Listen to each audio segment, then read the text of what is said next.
आज हम प्राचीन भारतीय इतिहास का एक टॉपिक पढ़ेंगे, जैन धर्म। पिछले क्लासों में हम लोगों ने जैन धर्म के विषय में पढ़ा और हम लोगों ने देखा था कि जैन धर्म में तीर्थंकरों की परंपरा चलती है। 24 तीर्थंकर है। प्रथम तीर्थंकर जो है ऋषभदेव और जो है 22वें तीर्थंकर जो है अरिष्टनेमी है। 23वें तीर्थंकर पारसनाथ और 24वें तीर्थंकर महावीर हैं। और महावीर ने ही जो है जैन धर्म के एक तरह से पूर्ण रूप से स्थापना महावीर ने किया। और महावीर के जीवन परिचय के विषय से संबंधित बातों को हम लोगों ने पिछली क्लास में पढ़ा था। आज हम जैन दर्शन पढ़ेंगे, यानी जैन धर्म की जो फिलॉसफी है उसके विषय में पढ़ेंगे और ये प्रयास करेंगे कि इसको इस तरह से पढ़ें कि किसी भी एग्जाम में आने वाले प्रश्न जो है जैन धर्म से आपके नहीं छूटे और जैन धर्म से संबंधित एक जो है विस्तृत समझ आपके अंदर डेवलप हो। चलिए अब हम देखते हैं त्रिरत्न सिद्धांत। पिछली क्लासों में जब हम बौद्ध धर्म पढ़ रहे थे तो बौद्ध धर्म में भी हम लोगों ने त्रिरत्न पढ़ा था। तो बौद्ध धर्म के त्रिरत्न क्या थे? तो बुद्ध, संघ और धम्म। वहां सिद्धांत नहीं था। एक बौद्ध धर्म के त्रिरत्नों में एक बुद्ध थे, एक संघ था और दूसरा धम्म, बौद्ध धम्म था। क्लियर हुआ? लेकिन जैन धर्म का त्रिरत्न क्या है? तो सम्यक श्रद्धा। क्या है? सम्यक श्रद्धा, सम्यक ज्ञान। सम्यक श्रद्धा, सम्यक ज्ञान और सम्यक दृष्टि। याद रखेंगे, जैन धर्म का त्रिरत्न है सम्यक ज्ञान, सम्यक श्रद्धा और सम्यक दृष्टि।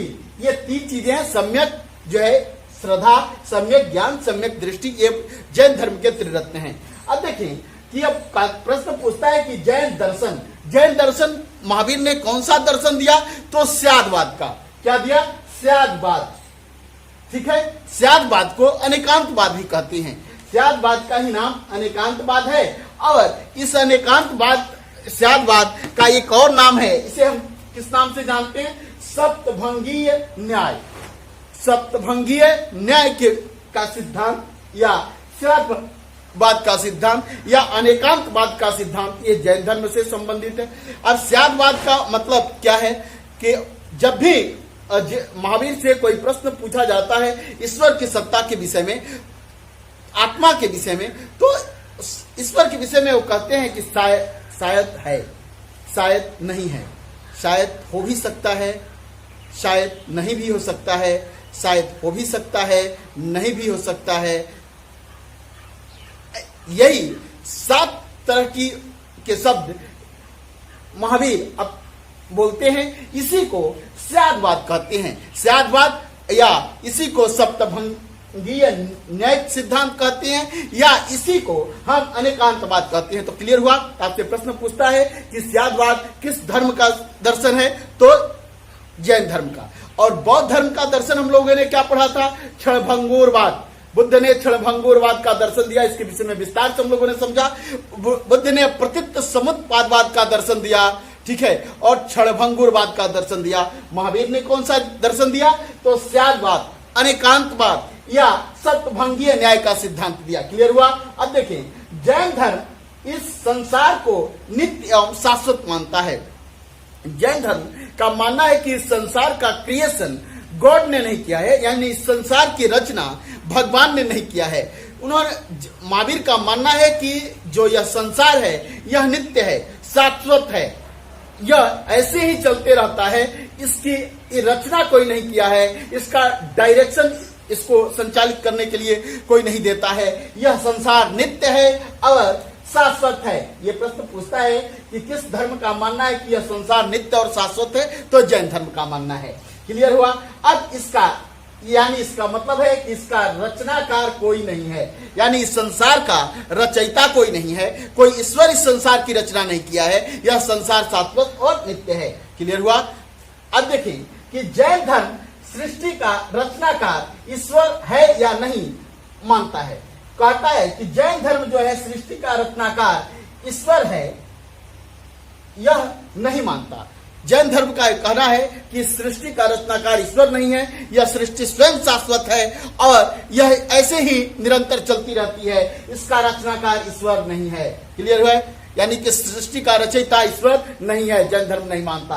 अब देखें, जैन धर्म अहिंसा पर विशेष बल देता है। जैसे हमने बुद्ध के विषय में पढ़ा था, तो एक कहानी भी आपको समझाया था कि ये बौद्ध दर्शन जो है मध्यम मार्गी है। कैसा है? मध्यम मार्गी है। लेकिन जैन धर्म काफी कठोर और रिजिड है। जैसे जैन धर्म की अहिंसा और बौद्ध धर्म की अहिंसा में अंतर है। जैन धर्म पर अहिंसा पर विशेष जोर दिया गया है। यहां तक कि जैनियों को यह निर्देश, जो श्रमण और श्रमणी है, उन्हें निर्देश दिया गया है कि वो कृषि कार्य भी न करें।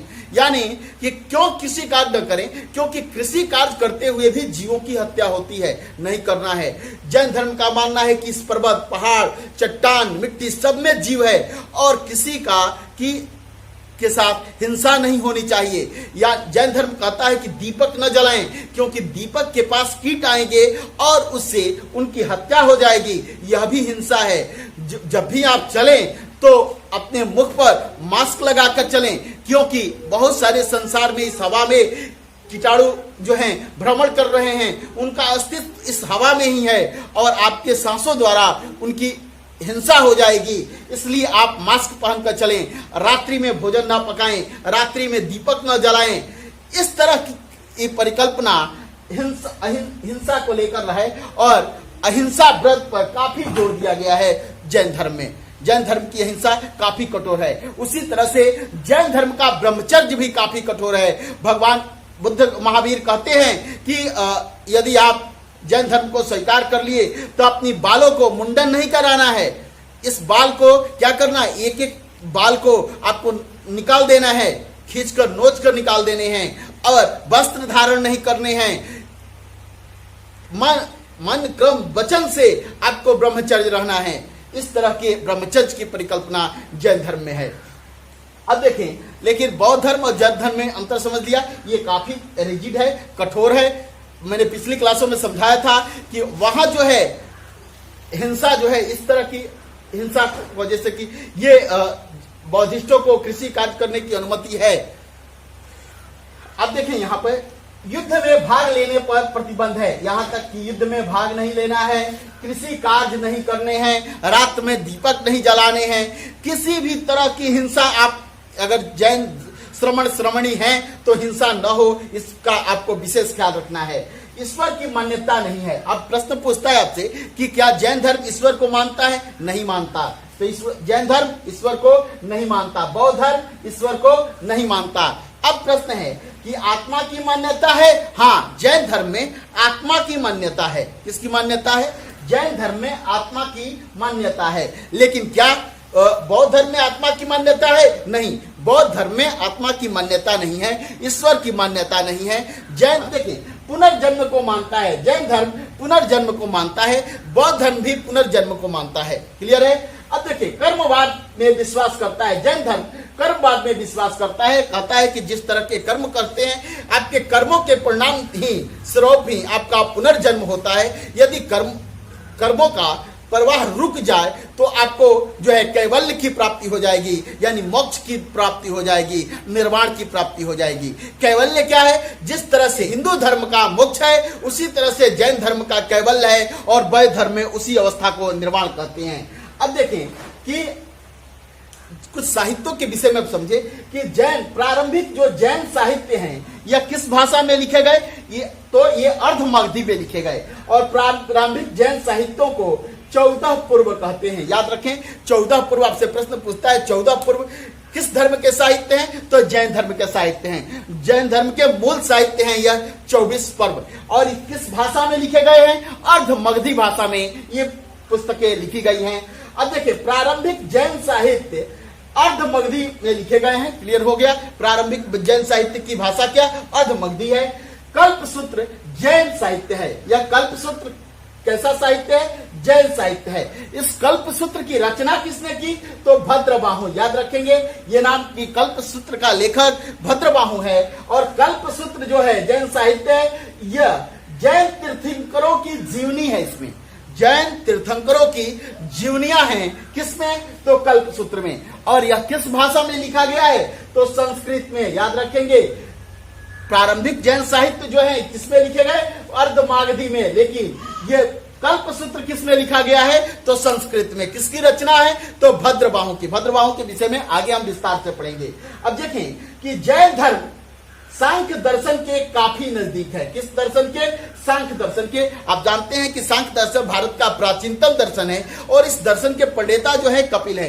आपको याद होगा जब हम बौद्ध धर्म पढ़ रहे थे वहां हम लोगों ने पढ़ा था कि अलार कलाम जो भगवान बुद्ध के प्रथम गुरु थे, ये भी सांख्य दर्शन के गुरु थे।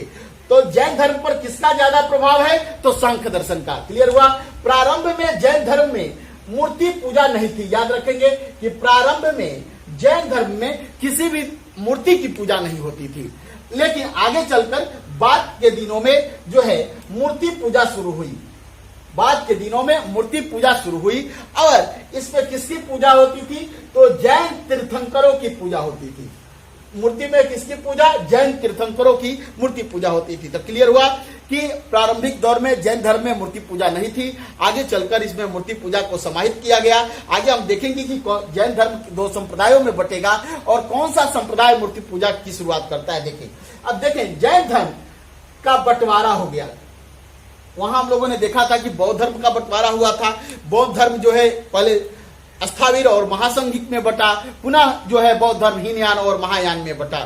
वैसे ही जैन धर्म का बंटवारा हो गया मौर्य काल में। चंद्रगुप्त मौर्य जिस समय मौर्य शासक थे उस समय पाटलिपुत्र में एक भयंकर अकाल पड़ा।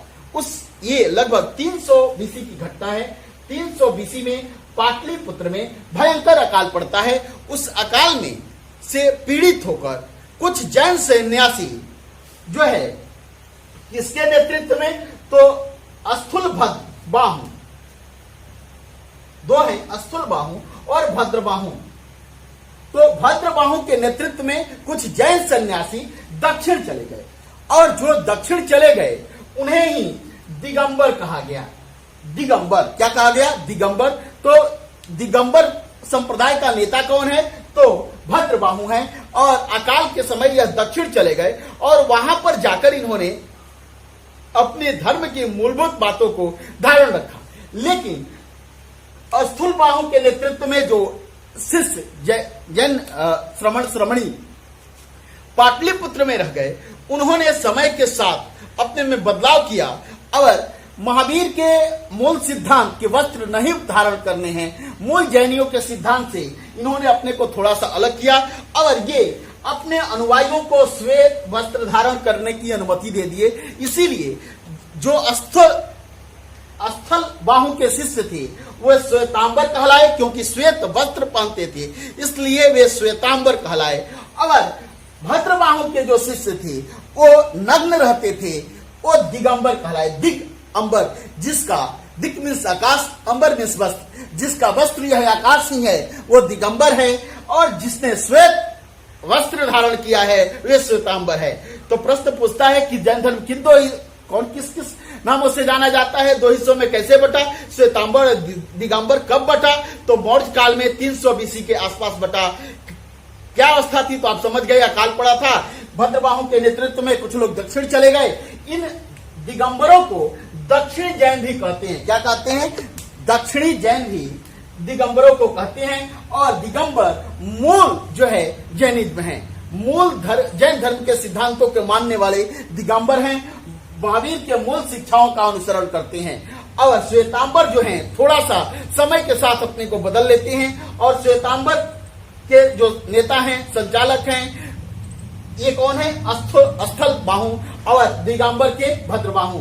दिगंबरों को दक्षिण जैनी भी कहते हैं। अब देखिए, श्वेतांबर कहलाए, श्वेतांबरों ने ही मूर्ति पूजा की शुरुआत की। याद रखेंगे, श्वेतांबरों ने ही मूर्ति जैन धर्म में मूर्ति पूजा की शुरुआत की। बौद्ध धर्म में मूर्ति पूजा की शुरुआत कौन करता है? तो महायानियों ने जैन धर्म में मूर्ति पूजा की शुरुआत की। महायान का सबसे बड़ा समर्थक शासक जो है कुषाण वंश का शासक कनिष्क था। और कनिष्क ने दो जो है मूर्ति कला सेंटर डेवलप हुए थे कनिष्क के काल में। एक गंधार कला और एक मत्वाधिक बुद्ध की मूर्तियां गंधार कला में बनी और प्रथम बुद्ध की मूर्ति किस कला में? मथुरा कला में। क्लियर हुआ? आगे हम जैन धर्म से भी समझे कि जैन धर्म में मौर्योत्तर काल में जैन धर्म का सेंटर उत्तर भारत में दो विख्यात सेंटर हुए। एक उज्जैन महाकाल की नगरी, महाकालेश्वर की नगरी उज्जैन, जो कि अवंती महाजनपद की राजधानी हुआ करता था, और दूसरा जो है मथुरा, मथुरा सुरसेन महाजनपद की राजधानी हुआ करती थी, जो कि कब बनी? उत्तरोत्तर मौर्य काल में जैन धर्म का प्रधान केंद्र बना। तो अभी हम जैन धर्म की कुछ विशेषताओं को समझे। अब देखिए संगतियां। बौद्ध धर्म की हम लोगों ने 4 संगतियों के विषय में पढ़ा था। जैन धर्म में 2 संगतियां हुई जो परीक्षा की दृष्टि से काफी महत्वपूर्ण है। प्रथम बौद्ध संगति और द्वितीय बौद्ध संगति। प्रथम बौद्ध संगति कब हुई? पाटलिपुत्र में हुई। कब? तो 300 बीसी के आसपास हुई। और उस समय चंद्रगुप्त जो हैं, चंद्रगुप्त मौर्य वंश के शासक हैं, और ये इसके अध्यक्ष कौन थे? स्थूलभद्र। कौन थे? स्थूलभद्र जो थे इसके अध्यक्ष थे। और दूसरी बौद्ध संगति वल्लभी गुजरात में हुई, 6ठी शताब्दी बीसी एडी में हुई थी, और इसके अध्यक्ष क्षमाश्रमण थे। याद रखेंगे, प्रथम संगति पाटलिपुत्र में हुई, इसके अध्यक्ष स्थूलभद्र थे, और द्वितीय संगति वल्लभी गुजरात में हुई, 6ठी शताब्दी ईस्वी में हुई, और इसके अध्यक्ष क्षमाश्रमण थे।